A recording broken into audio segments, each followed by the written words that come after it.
பழைய புத்தக கடை பெரும்பாலான மக்களால் கவனிக்கப்படாத இடங்கள்ல ரொம்ப முக்கியமான ஒரு இடம் இந்த பழைய புத்தக கடை. ஒரு நல்ல வாசகன் பாத்தீங்கன்னா எப்பவுமே அந்த புத்தகத்தோட தன்மையை பத்தி அவங்க பார்க்கவே மாட்டாங்க. அது புதுசா பழசான்லாம் பார்க்க மாட்டாங்க. உள்ள இருக்கிற அந்த படைப்பு தான் அவங்களுக்கு முக்கியம். புத்தகத்தை விரும்பி வாசிக்கிற பல பேரோட குணம் அப்படிதான் இருக்கும். ஆனா திடீர்னு ஒரு கூட்டம் கிளம்பி வரும். இந்த திடீர் புத்தக வாசிப்பாளர்கள் எங்க இருந்து வராங்கன்னு தெரியாது, ஒரு கூட்டமே படையெடுத்து கிளம்பி வரும். இந்த காலகைய கூட்டம் மாதிரி. இதெல்லாம் எப்ப வெளியே வரும்னு பாத்தீங்கன்னா இந்த புத்தக கண்காட்சின்னு ஒன்று நடக்குங்க. வருவாங்க, கலர் கலரா புத்தகங்கள் இருக்கும், எல்லா அரங்குக்கும் போவாங்க, இருந்து அப்படியே யா யா அப்படின்னு பார்ப்பாங்க, புகைப்படம் எடுப்பாங்க, இன்ஸ்டாகிராம்ல போடுவாங்க. முக்கியமா அதுக்கு வர சிலரும் உண்டு. அந்த புத்தக கண்காட்சியில பலர் வந்து புத்தகத்தை வாங்கிட்டு போறத பார்த்திருக்கேன். ஆனா படிப்பாங்களான்னு கேட்டா பண்டிகை காலங்கள்ல மட்டும் தூசி தட்டி பூஜை பண்ணி வைக்கிறது, அவ்வளவுதான். அதே நேரம் இந்த பழைய புத்தக கடைகளை பாக்குறப்போ அது ஏதோ சேமிப்பு கடங்கு மாதிரியும் ஆக்கர கடை மாதிரியும் அவங்களுக்கு தோணலாம். ஆனா உண்மையிலேயே உங்களுக்கு வந்து மிகவும் அபூர்வமான புத்தகங்கள் உங்களுக்கு லாபமாகவும் கிடைக்கும். இன்னைக்கு ஒரு பழைய புத்தக கடைக்கு போயிருந்தேன். அங்க போயிட்டு அப்படியே இருந்து பார்த்துட்டு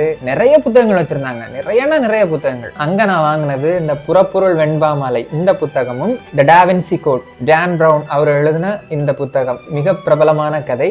இந்த புத்தகம் நான் ஏன் வாங்கணும்னு விருப்பப்பட்டேன், ஏற்கனவே டான் பிரவுனோட நாவல்கள், பிற நாவல்கள் அதுல ஏற்கனவே 3 என்கிட்ட உண்டு. டிஜிட்டல் ஃபோர்ட்ரஸ் இந்த புத்தகமும், இந்த நாவலும், டிசெப்ஷன் பாயிண்ட் இந்த நாவலும் வாங்கினேன். அது கூடவே டான் பிரவுனோட ஒரிஜின், இது புத்தகம் வெளியிட்டப்போ ஒரு முதற் பதிப்பு விடுவாங்கல்ல, அப்போ உள்ள புத்தகம். இந்த 3 புத்தகமே நான் பழைய புத்தக கடையில தான் வாங்கினேன். இந்த 3 புத்தகத்தையும் நம்ம இப்ப புதுசா வாங்குறதா இருந்தா ஒரு 1500 1700 ஆகும்.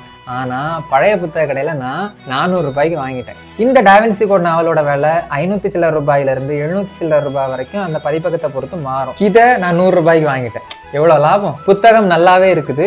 இந்த புதுசா பளிச்சுன்னு இருக்கிற புத்தகங்களை விட பழுப்பேறிய புத்தகங்கள் ஏதோ உயிரை சுமந்துகிட்டு இருக்க மாதிரி இருக்கும். எனக்கு தனிப்பட்ட முறையில இந்த பழுப்பு நிற புத்தகங்கள் ரொம்ப பிடிக்கும். புறப்பொருள் வெண்பாமாலை நம்மளுடைய தமிழுக்காக, தமிழை பற்றி நிறைய தெரிந்து கொள்ளணும் அப்படின்றதுக்காக நான் வாங்கியிருக்கேன். எழுத்தாளர் டான் பிரவுனுடைய நாவல்கள் வந்து நான் சேகரிப்புல இருக்கிறேன். அதே மாதிரி பழைய புத்தக கடை ஏதாவது தேடுறப்போ அங்க கண்டிப்பா வாங்குவேன். ஏன்னா ரொம்ப லாபங்க. எனவே மக்களே, இந்த பழைய புத்தக கடையெல்லாம் பாத்தீங்கன்னா உள்ள போய் பாருங்க.